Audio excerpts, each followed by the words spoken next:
And I think it's only 5 weeks left as mayor of the city of St. Catharines, and I don't know if I will have this opportunity again in the next 5 weeks. But I did want to take a moment and publicly say thank you, Walter, for your 8 years of service to this community. We both got elected around the same time. You were the veteran elected in 2014, and I was the rookie elected in 2015. But it's been an incredible partnership, and it's been a pleasure to be able to work with you to build on St. Catharines. And he hasn't stopped. I got a message late last night, hey Chris, we need money for this project. And I know that in his retirement from, maybe not permanent, and hopefully not permanent retirement from politics, but from stepping down from the mayor's office, I know Walter will continue to be an incredible champion for St. Catharines and the Niagara region. So thank you, Walter, for being a great mayor and incredible partner along the way. So.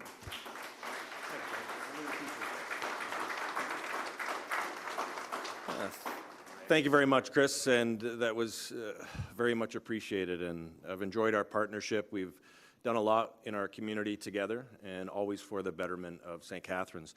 Minister, it is great to see you here in St. Catharines, coming down from Dundas, the prettiest little town in Hamilton. We've got the prettiest place, I think, in all of Canada here in Niagara. So great to see you come in as the colors are changing along the escarpment as well. We do have our councillor from St. Catharines as well, Carrie Porter, who is joining me in stepping off of council, and I just want to acknowledge Councillor Porter for all her efforts over the last 4 years. We also have regional councillor from the town of Lincoln, a good friend, Rob Foster, who is here, also the chair of the Niagara Peninsula Conservation Authority, and one of my favorite mayors in Niagara, Mayor Easton, is here as well. And she is actually coming back for another tour in the next round of council. So looking forward to seeing her do all the amazing work that she's built on over the last 4 years, actually almost 8 years now as mayor of Lincoln. So it is great to be here to hear the announcement, $8.2 million for 34 different organizations. I want to acknowledge the investment here in St. Catharines. We have our CAO, David Oakes, is joined by his team, Director Christie, Lauren Mambella. We also have an amazing individual who has been the catalyst for change here at the museum, Kathleen Powell. I got to tell you, being able to work with Kathleen over the past 8 years has really been an honor for me because of her passion for our history. If any of you want to look at a installation that has really defined us, the Welland Canal's Fallen Workers Memorial, which is just outside Minister. I encourage you to take a look before you leave, dedicated to the 137 lives who died building the Welland Canal here that's beside us. And it's a testament to them, but it's also a testament to Kathleen, because she made sure that that project went forward. We got significant funding from the federal and provincial governments, but really it was Kathleen being the architect of that and making sure it got done. And then when you stand in here and you see this didn't look like this 2 years ago. Kathleen has actually taken the advantage of COVID and worked with her amazing staff, the amazing staff that are here keeping the artifacts, the history of St. Catharines alive. They also have breathed new life into this museum, investing so much of their time, but also their ideas to really create what I think is one of the best museum experiences outside of the Toronto area. And it's all because of Kathleen and her team and the vision that they have for what history should be experienced by not just those who live in our community, but those who come into our community. So the investment today is going to be able to enhance that. It's going to be able to bring more people into our museum in an accessible way. And the other investments that will be happening across the region will bring more people into Niagara so we can continue to tell our stories. And I think that's the important part, is Niagara has a lot of stories to tell, and what we're using these investments for is to continue to tell those stories in a way that attracts more people. So Minister, I can assure you that these dollars will be going to areas that are going to bring more people into our community, bring more economic activity into our community, but I think most importantly, allow more people around the world to come to Niagara so that we can continue to tell our story in different ways. And so with that, I want to thank Chris for all your work, Vance, for all your work. Two of the hardest working MPs that I know, and they're representing our communities in such important ways. And I wish you all the best as you continue to represent both St. Catharines and Niagara Centre in the best ways that you know how. Thank you very much, Minister. Take care.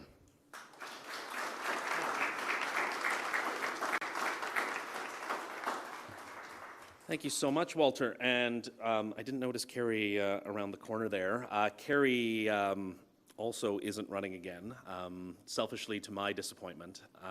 There are very few city councillors that I've had the pleasure to work with over these last 7 years who have had the passion that Carrie brings to the table, always fighting for the most vulnerable in our community. And I know with certainty that's not going to stop when she's no longer a councillor. And I know many of us will probably be spending the next 4 years trying to convince her to run again.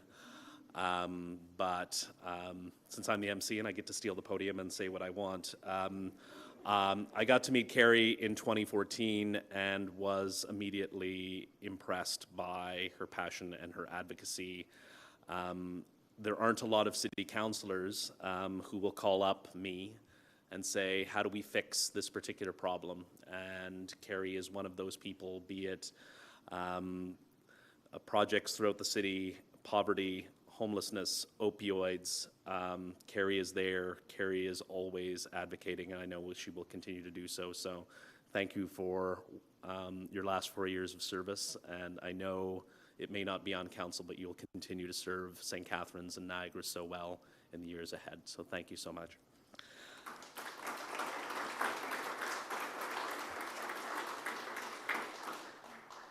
Our next speaker is Kathleen Powell, who is the Supervisor of Historical Services and the Curator of the museum that we are in today. And she may be able to tell us if it's a vest, does it still count towards a Canadian tuxedo that's behind us right here? So I'm eager to find out, but Kathleen, if you can come forward and say a few words.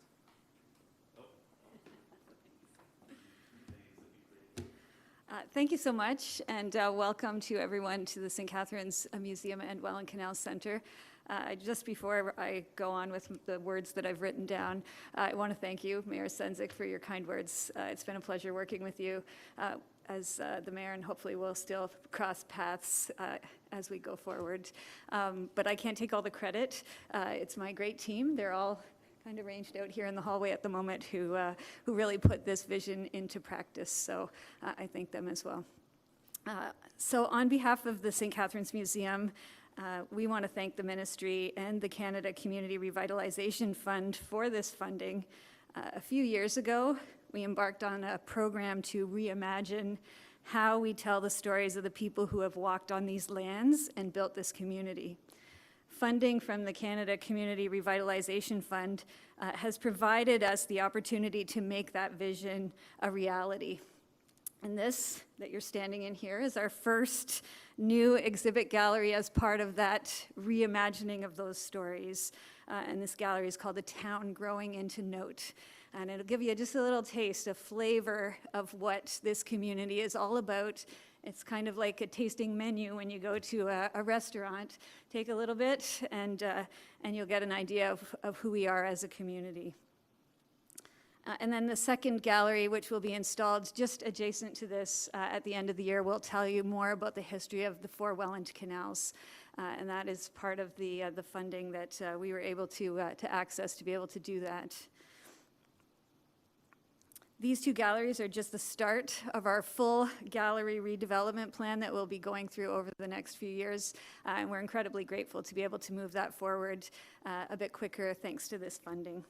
And additionally, the accessibility improvements to the front and the back entryways will help us to pave the way, so to speak, for visitors of all abilities to be able to access our facilities. Again, we're very grateful for this funding, and thank you very much.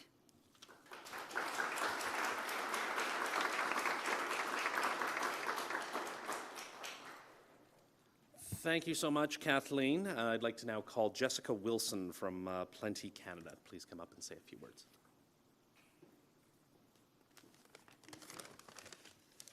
Good morning.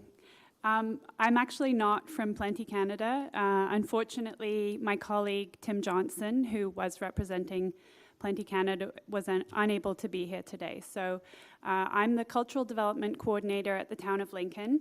I'm very disappointed that Tim of Plenty Canada was not able to be here today and share the exciting news related to this funding announcement for the Jordan Hollow Indigenous Cultural Park. Nevertheless, as the Town of Lincoln is a proud partner of Plenty Canada's on this exciting project, I'm happy to be able to read remarks on behalf of Tim Johnson from Plenty Canada. So here are Tim's prepared remarks. On behalf of Plenty Canada, I want to extend my deep appreciation to FedDev Ontario and the Government of Canada through the Tourism Relief Fund for supporting the development and installation of contemporary Indigenous public art destined for a re-envisioned Jordan Hollow Indigenous Cultural Park in the Town of Lincoln. The new park, which is already well underway in terms of its design and planning, will recognize and honor the Neutral Nation, the first Indigenous people to have encountered Europeans along the Niagara Peninsula.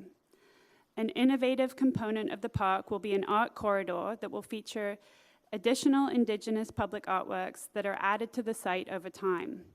This funding from FedDev Ontario, however, enables us to implement this vision immediately, thereby setting the stage for a living and dynamic legacy space, while concurrently creating a unique and compelling tourism destination.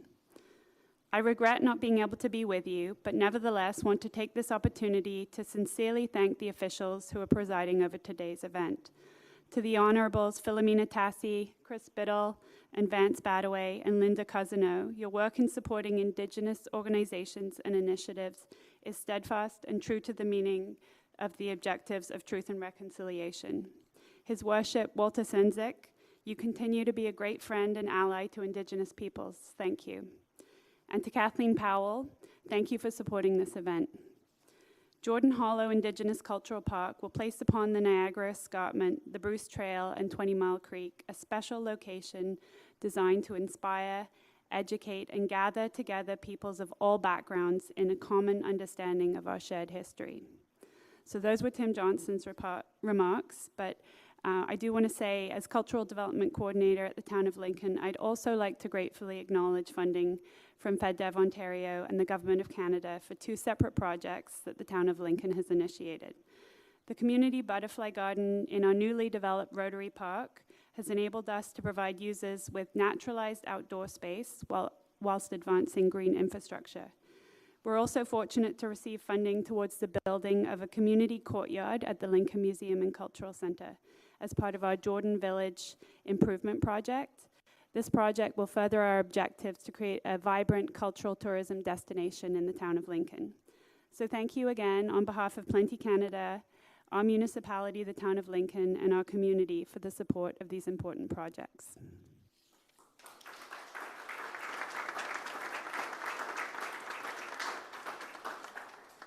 Thank you so much, Jessica. I do apologize. When I got into the room before the thing, they said, "This is Jessica, she's from the Town of Lincoln." I'm like, "Oh, that's nice telling me where she lives," but she works at the Town of Lincoln. So,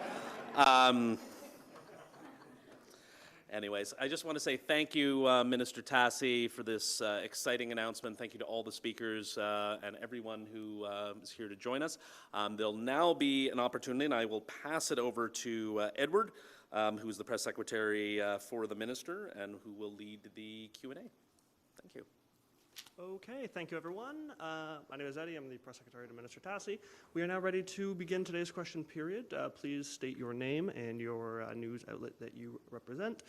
We have time for one question and one follow-up, and we will start with questions in the room. I believe the only journalist here is Abby Green, and correct me if I'm wrong, and CHCH, perfect.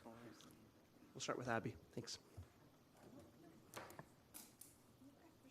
Hi, my name is Emily. I'm from CHCH News. I was wondering, Mr. Tassi, if you can sort of take me through the timeline of when this money was first announced to picking these different creators and these different projects to now.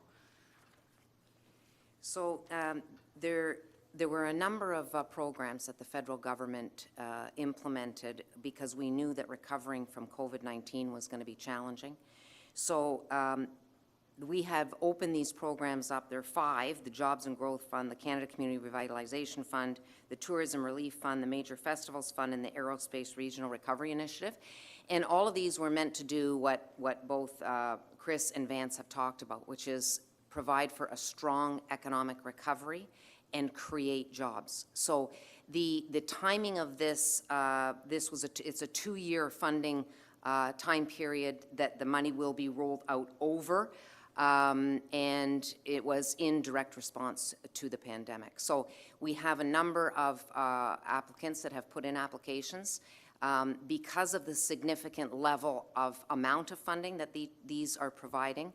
It's a lot of work, I can tell you, for the department, but it's great work because we are taking a really hard look at what are the ways that the government can invest to best create a strong economic recovery and provide organizations and businesses that have worked so hard and have suffered to get the start or the support that they need in order to come back even stronger.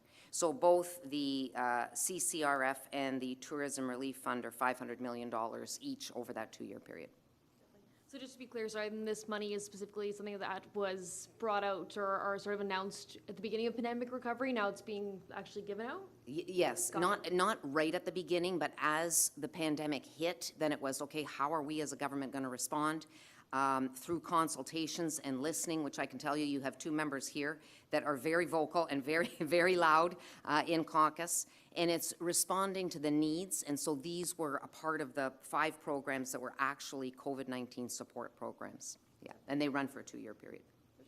And then if I can ask also maybe perhaps the minister, perhaps whoever wants to answer this, but how much or what kind of an increase are you expecting to see in terms of tourism from these different projects? Specifics? Yeah. Okay. I think that we'll give the local MPs, they're going to speak about this passionately. Thank you.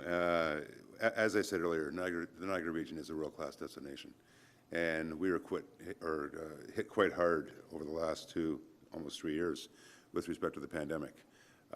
In the falls, a lot of fixed costs for the hoteliers, hospitality sector, a lot of people being laid off, a lot of restaurants closing for takeout only. So between the tourism and hospitality sector, it was quite challenging. The money that is coming forward now isn't just to rebound and to bring people back to work and to not only bring back what we had, but to strengthen and enhance what we had. And with that said, Niagara, as many know, isn't just all about the falls. It's not just about the wineries. It's not just about the canal or the beaches. It's about a lot of different attractions in towns like Lincoln, in towns like Pelham, in Waynflete, in Fort Erie, in Grimsby, and the list goes on. So I guess the residual benefit to it isn't just the obvious investments that we're going to strengthen and make, but equally as important, if not more important, is how we're going to actually grow and ensure that all of Niagara is represented when people are coming internationally to visit the area. And just to add very quickly, millions of people to come see water falling over a cliff, but we have to make sure that there's other attractions and get people to stay here longer. And this funding will help support those other attractions that people come and will stay a little bit longer, stay in hotels and help build. And so it may not be bringing in millions of extra people, but it will support the existing tourist economy and make sure that people come, people stay, and people enjoy all of what Niagara has to offer. Okay, and are there any questions on Zoom? We'll now begin the online media availability. Just a reminder, please change your name to reflect your outlet. 1 question, 1 follow-up, and please use the raise hand function to ask your question.